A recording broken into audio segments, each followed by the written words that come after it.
नमस्कार दोस्तों, स्वागत है आपका फिर से इस चैनल पर।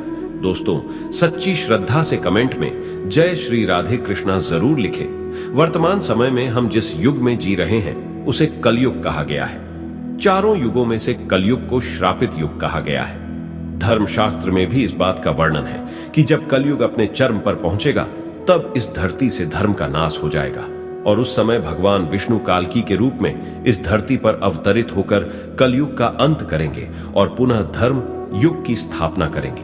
पर क्या दोस्तों, आप सभी को पता है कि भगवान श्री कृष्ण ने महाभारत काल में बता दिया था कि आने वाला समय यानी कि कलयुग कैसा होगा। इतना ही नहीं, भगवान श्री कृष्ण ने कलयुग के 5 कड़वे सत्य भी बताए थे जो आज देखने को मिल रहे हैं। वह कौन से हैं 5 कड़वे सत्य? दोस्तों, यदि आप भी जानना चाहते हैं तो इस वीडियो के अंत तक बने रहेगा। और अगर अब तक इस चैनल को सब्सक्राइब नहीं किया है तो चैनल को सब्सक्राइब करके बेल आइकॉन को प्रेस कर लीजिए। तो चलिए बिना टाइम वेस्ट किया शुरू करते हैं। दोस्तों, महाभारत काल में जब पांडव युद्ध क्रीड़ा में अपना सब कुछ गवा देते हैं तब उन्हें वनवास जाना पड़ता है। वनवास जाने से पहले भगवान श्री कृष्ण से मिलते हैं और कहते हैं, हे भगवान, युद्ध क्रीड़ा में सब कुछ गवा देने के बाद हम 5 भाई द्रौपदी के साथ वनवास जा रहे हैं। लेकिन जाने से पहले हम ये जानना चाहते हैं कि आने वाला युग कल युग कैसा होगा। उस समय के मनुष्य कैसे होंगे, लोगों के विचार कैसे होंगे और मोक्ष की प्राप्ति कैसे होगी। पांडवों के मुख से यह सारी बातें सुनकर भगवान श्री कृष्ण थोड़ी देर सोच विचार करते हैं और फिर पांडवों से कहते हैं, पहले आप सभी वन जाइए और वन में जो भी आपको कुछ भी दिखे वह आकर मुझे बताइए, तब मैं आप सभी को इन प्रश्नों का जवाब दूंगा। अब भगवान श्री कृष्ण के कहे अनुसार 5 भाई वन में चले गए और वन में जो कुछ भी उन्हें दिखाई दिया उसे देखकर वह हैरान हो गए। उन्हें अपनी आंखों पर विश्वास नहीं हो रहा था। कुछ समय बिताने के बाद वह सभी भगवान श्री कृष्ण के पास लौटते हैं, लेकिन इस बार पांडवों के मस्तक पर चिंता और वे किसी उलझन में पड़े नजर आ रहे थे। जब भगवान श्री कृष्ण ने उनकी ऐसी दशा देखी तो उनसे रहा नहीं गया और भगवान श्री कृष्ण ने कहा, आप सभी किस सोच विचार में मग्न हैं? हमें बताएं, अगर संभव होगा तो हम उसका समाधान अवश्य करेंगे। भगवान श्री कृष्ण के मुख से यह बात सुनकर पांडु पुत्र युधिष्ठिर ने हाथ जोड़कर उनसे कहा कि हे माधव, हमारी शंका उन दर्शियों को लेकर है जो हमने वन में देखा। उनकी कल्पना हमने कभी सपनों में भी नहीं की थी। तब भगवान श्री कृष्ण कहते हैं कि आप सभी एक एक करके मुझे विस्तार से बताइए कि आपने वन में क्या देखा। इसमें सबसे पहले युधिष्ठिर कहते हैं, हे द्वारकाधीश, हम सभी 5 भाई वन में अलग अलग दिशाओं में भ्रमण के लिए निकल गए थे। जब मैं अकेला वन में भ्रमण कर रहा था तब मैंने 2 सूंड वाले हाथी को देखा। अब आप मेरी इस शंका को दूर कीजिए कि भला एक हाथी के 2 सूंड कैसे हो सकते हैं। अब अर्जुन की बारी होती है। अर्जुन बताते हैं कि उन्होंने एक ऐसे पक्षी को देखा जिसके पंखों पर वेद की रचनाएं लिखी हुई थी और वह मुर्दे का मांस खा रहा था।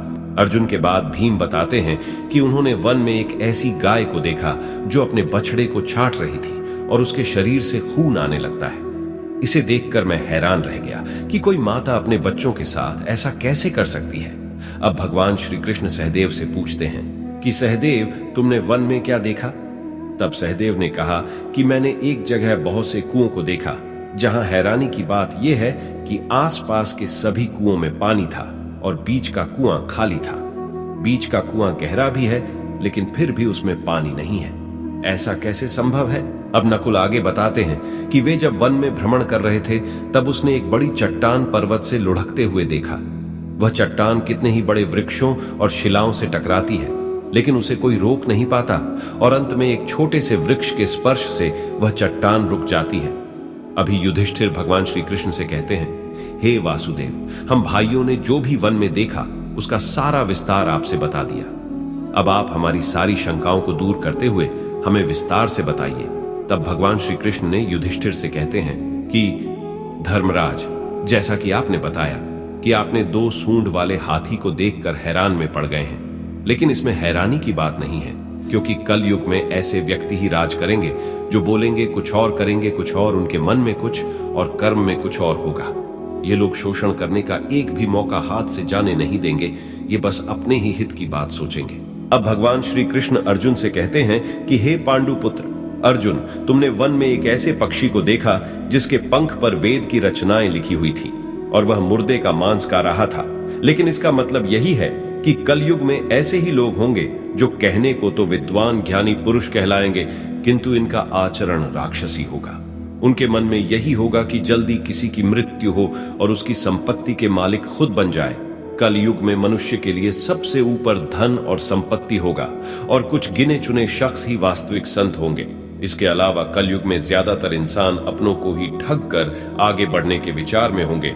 अर्जुन के बाद भगवान श्री कृष्ण भी भीम से कहते हैं कि हे भीम, जैसा कि आपने देखा कि एक गाय अपने बछड़े को इतना चाट रही थी कि उसके शरीर से खून आने लगता है, ठीक इसी तरह कलयुग का मनुष्य अपने बच्चों पर इतना प्यार लुटाएगा कि उसका विकास रुक जाएगा। एक माता की ममता अपनी औलाद को मोह माया और संसार में इस तरह बांध के रख देगी कि उस बच्चे का जीवन नष्ट हो जाएगा। अगर किसी का बेटा घर द्वारा छोड़कर साधु बन जाएगा तो उसके दर्शन को हजारों व्यक्ति जाएंगे, किंतु अपना बेटा साधु बनेगा तो वह रोएंगे, विलाप करेंगे कि मेरा बेटा गलत रास्ते पर चला गया। दोस्तों, यहाँ भगवान श्री कृष्ण जीवन की वास्तविकता को बताते हैं कि इंसान को यह समझना होगा कि तुम्हारे पुत्र तुम्हारे नहीं, अपनी पत्नियों की अमानत है, और पुत्रियां अपने पतियों की, और तुम्हारा यह शरीर मृत्यु का और आत्मा परमात्मा की अमानत है।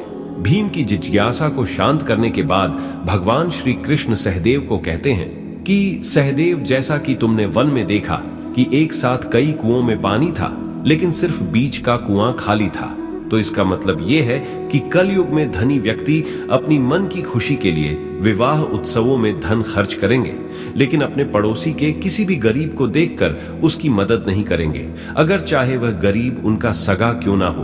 अपनी मौज मस्ती के लिए, खुद को खुश रखने के लिए वह शराब और फैशन में पैसे उड़ाएंगे, लेकिन किसी के आंसू को पूछना अपना कर्तव्य नहीं समझेंगे। कलयुग में अन्न तो होगा और धनी लोग उसका उपभोग करेंगे, लेकिन गरीब व्यक्ति एक एक दाने के लिए तरसेंगे और ऐसे ही मर जाएंगे। भगवान श्री कृष्ण की यह सारी बातें सुनकर सहदेव थोड़े दुखी हो जाते हैं, लेकिन इस कटु सच के सामने वह क्या ही कर सकते थे। अब भगवान श्री कृष्ण नकुल से कहते हैं कि नकुल, जैसा कि तुमने वन में देखा कि एक बड़ी चट्टान पर्वत से लुढ़कती हुई बड़े बड़े वृक्षों और विशालकाय चट्टानों से टकराती हुई आती है, वह रुक नहीं पाती है, लेकिन एक छोटा सा वृक्ष अपने स्पर्श से ही उसे रोक देता है। इसका मतलब है कि मनुष्य की बुद्धि छिन्न होती जाएगी और उसके जीवन का पतन होगा, लेकिन उसके पतन को एक धन रूपी वृक्ष रोक नहीं पाएगा, पर हरि नाम रूपी एक छोटा सा पौधा व्यक्ति का पतन रोकने के लिए सक्षम होगा। अतः कलयुग में हरि नाम ही एक मोक्ष का मार्ग होगा। अगर व्यक्ति धन का लालच छोड़कर भगवान की भक्ति में रम जाएगा, हरि नाम का जाप करेगा, तो निश्चय ही उसे कोई दुख तकलीफ नहीं होगा और मरने के बाद उसे भगवान के चरणों में जगह मिलेगी। दोस्तों, अगर आप गौर करेंगे तो पाएंगे कि भगवान श्री कृष्ण द्वारा बताई गई है 5 कड़वे सत्य इस कलयुग में नजर होते आ रहे हैं। ऐसे में अगर आप भी अपने जीवन की सारी तकलीफ को दूर करना चाहते हैं तो आज से ही हरि नाम का जाप करना शुरू कर दें। तो दोस्तों, इस वीडियो में फिलहाल इतना ही। उम्मीद है आपको आज की वीडियो पसंद आई होगी। अगर हां तो वीडियो को लाइक करें और इस तरह की और भी जानकारी के वीडियो देखने के लिए चैनल को सब्सक्राइब कर लेना। नमस्कार।